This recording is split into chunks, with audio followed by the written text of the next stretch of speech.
This is sermon number 4. This is basic information that everyone should know. It's time to change your life. Your mindset has to change. Keep plenty of clean water around. That is the best thing. It's like once a month, go and get 6 or 8 cases of water. Whether you use them now or not, store them. Because there is going to come a day when you're going to need them, or you take them and go camping. You can take them to work. There is a lot of things that can be used for bottled water.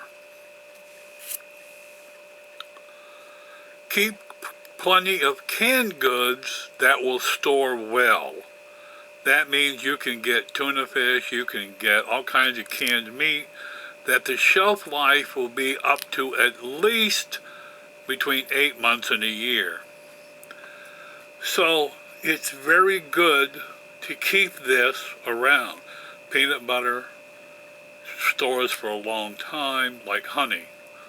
There's not really any shelf life of honey because it will last for almost ever. And the thing is, if you want to store a lot of stuff that's not canned and it's in plastic bags or paper or something like that there, the best thing to do is get some metal cans and put that stuff in. And then you ask me, why a metal can? Why can't you 5-gallon plastic pails work? Well, the 5-gallon plastic pails are really good, but mice can chew through that. And everybody don't realize that, over time, if you store stuff long enough, there's going to be mice, there's going to be other things that try to get into that to eat whatever you have. So if you put everything in metal cans, nothing can get through it. Remember that. Now, shelter. The biggest part, if you have to leave home, is to keep things in a knapsack somewhere that you can just grab if you need to leave quick and you have to leave the house, and this is the only survival gear you're going to have. You can look this up on the internet. There is a lot of, especially YouTube, there's a lot of things where people tell you what to keep in a knapsack. I'm not going to do that here. But what I'm talking, basically what I want to come across is the shelter. Now, if you keep 2 or 3 tarps and some rope, you can build your own shelter.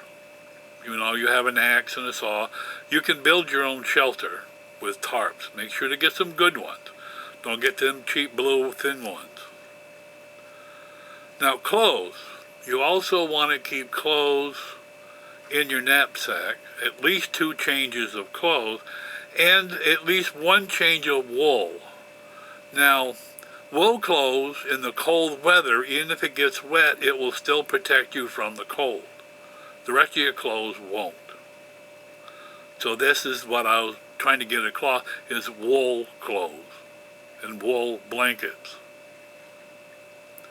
And also you want to make sure you have something to start a fire, like 5 or 6 lighters, plus some kindling and whatever else you need. Now, the best thing now is to keep in good shape, in good condition, because if you have to travel a long distance, and if you're not in good shape, you're not going to make it. So, make sure to keep in good physical shape. Now, the next thing is really kind of interesting to where it's very hard to do, which is sustainable safety. It's very hard to find a place or be at a place or even at your own home that is sustainable safety. Even though you have a home and you feel safe somewhat, but it's not necessarily always a safe place. So if you have to leave, make sure you can find a safe place to go to before it happens. Now, the next thing is, this is my opinion, and a lot of others have the same opinion, but it doesn't matter your religion, because religion has nothing to do with getting saved and survive spiritual death. Seek and you shall find. Look for answers and you shall find them. Now, there is another thing that's really interesting coming up, where some of the cities have taken away the right to farm. And you're going, what? What do you mean? Well, you can grow flowers all you want, but just as soon as you get a garden in the backyard, a lot of the cities say, oh, you can't do that. And you're going, what? You can't raise your own food in the backyard? No. Because that will take away from our stores that sell food in town. What a concept. So you want to make sure, if anything comes up later on, that they're trying to take away the right to farm, get right in there and fight for it. Because if you don't, one of these days that you need food, you can't plant nothing in the backyard. Then how are you going to eat? That's really a kind of concept.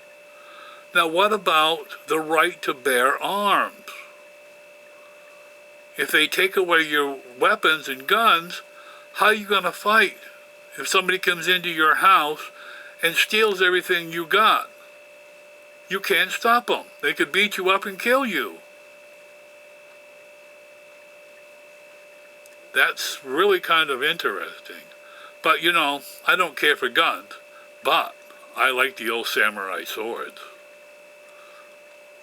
And the bow and arrows. Those are close up, samurai sword will get them every time. Long distance, arrows are quiet. They have no idea that they're coming. Not like a gunshot. But with a gunshot, by the time they realize they've been shot. But the thing is, if they come in and take your guns, not necessarily going to take your bow and arrows and your knives. They're going to take your gun. But if you don't have any guns, they won't take anything and they'll just leave. And they'll keep you with what you need. Now, these are more or less sayings, and I would rather live my life as if there is no God, if there is a God, like if there is a God, and to die to find out there isn't, than to live my life as if there isn't, that means there's no God, and die to find out there is. What a concept. Practice what you preach. That's kind of interesting, to where make sure what you say is what you believe and what you mean. Okay? So when it comes time, your pastor doesn't have to stretch the truth at your funeral. What a concept. I always like that. If your religion does not change you, then change your religion. I don't care what it is or where it is. Change your religion. Now, this one is really important, to me anyway. Once we've understood that we live within the confines of God Himself. We live in God Himself. That's why you can't find Him, because we live within Him. We can then realize, once we get saved, God can now live within us. Really? Wow. Check it out. Seek and you shall find. Look for Him. Until next time, this is Minister John Ruland III, and we'll see you next time.